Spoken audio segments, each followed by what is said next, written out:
Meet Tyler. I first met him when he was 10 years old, in the 5th grade.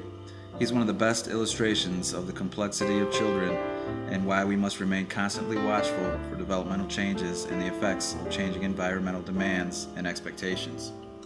Tyler's mother brought him to me with concerns about his underachievement at school, poor social skills, increasing frustration and anger, difficulty with task completion, and constant nervous fidgeting. These had been long-standing problems, although up until now they had seemed manageable.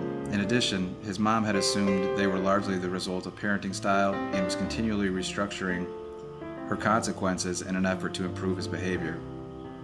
Tyler's speech was often rapid and disjointed, and he clearly had difficulty organizing his thoughts, which then affected his ability to accurately express himself verbally. He also seemed unable to modify his behaviors in response to behavioral consequences, whether this was the form of reward or punishment, and found himself forever being corrected and or punished for the same problem. When he got an idea in his head or decided he wanted something, Tyler was relentless in his pursuit, to the point of obsessiveness. He was a bright, verbal, and charming young man, but was highly distracted with racing speech and trouble staying on topic, even in the one-on-one settings in my office. After a thorough evaluation, we diagnosed him with attention deficit disorder, anxiety, and traits of obsessive-compulsive disorder. He exhibited difficulty sustaining his attention and complained about racing thoughts and constant worry about everything and anything. In contrast to this, he would sometimes become locked onto an idea or task and be unable to let it go, even in the face of drastic consequences. This trait would eventually cause him significant problems both socially and personally. His teachers reported concerns about his poor focus and concentration and difficulty completing assignments and following directions. Reports indicated that he was a very bright young man, but was not applying himself and not working up to his potential. His verbal impulsivity or his tendency to interrupt and blurt out comments, sometimes unrelated to the task at hand, caused frequent reprimands in the classroom, which often led to embarrassment in front of his peers. At home, Tyler's mother reported that he had always been a high-maintenance kid, requiring constant prompting and redirection to following directions and completing tasks. He was bright and affectionate, with a great sense of humor and above-average vocabulary. Remember how this can work against him. Adults think that if he can say it, he can do it. She agreed with his teachers that he was very capable academically, but could not consistently apply himself. Example, sustained attention on demand. His constant arguing in pursuit of his own agenda made discipline next to impossible, although he would often verbalize his desire to do the right thing and not get into trouble. In fact, he hated the idea of causing conflict in the family, in spite of the fact that he often found himself in the eye of the storm.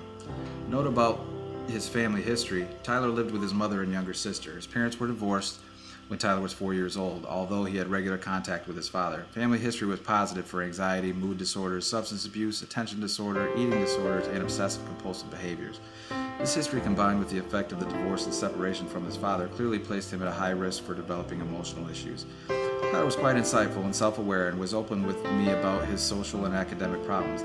Even though he could often describe his problems, he was clearly frustrated by his inability to improve them. Our initial treatment of Tyler included medication to treat his attention instability and his anxiety, educational accommodations to reduce the volume of his work at school, and ongoing counseling to improve his understanding and acceptance of his strengths and weaknesses. His mother was his greatest advocate and became well versed in the diagnosis and treatment. With support, treatment, and educational advocacy, Tyler's academic performance and behavior improved during 6th and 7th grades. In 8th grade, Tyler began a gradual disintegration. His obsessive nature became pronounced and the frequency and intensity of his rages increased. High school performance suffered and became more erratic, which in turn aggravated his early fragile self-confidence. His mood was also more unstable and seemed to dictate his every move. Tyler became more reactionary, negative, and pessimistic, convinced the disaster was lurking around every corner. My effort to walk him through these events and remind him of the difference between disaster and disappointment were fruitless. At this point, he made a referral to a psychiatrist who diagnosed him with bipolar disorder, discussed in the details in Chapter 4 of the book, and made a number of medication changes over the next several months. In spite of this, Tyler continued his downward spiral. His rage was tangible and often unleashed on his mother, cursing at her, calling her names, and blaming her for all the perceived injustices in his life. In my office, he would often be loud, angry, and demanding. His mood would shift quickly within the hour from engaged enraged to pleasant to sobbing and back to anger. After months of this instability, he also began to blame me and his psychiatrist for failing to make him better. Interestingly, during this nightmare, Tyler was consistently compliant with his medications and his appointments with me in spite of his defiance and rage in every other area of his life.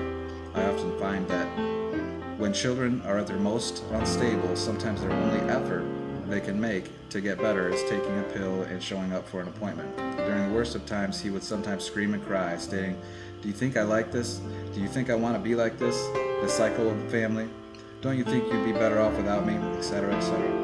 In hindsight, I believe that Tyler knew this monster in his brain was bigger than all of us and was terrified that it would eventually destroy him and his family.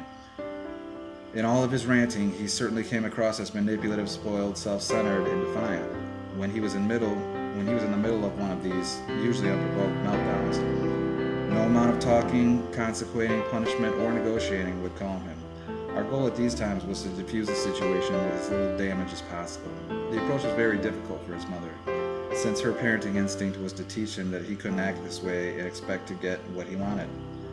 She also worried about the lessons she was teaching him and how this would affect his future. I continually reassured her that he was so irrational and disconnected at these times that the only lesson he would carry was whether or not she understood him during his time of crisis. As you can see, Tyler's diagnostic picture is complicated and obscured by his adolescence and the impact of hormonal changes, increasing academic demands, transition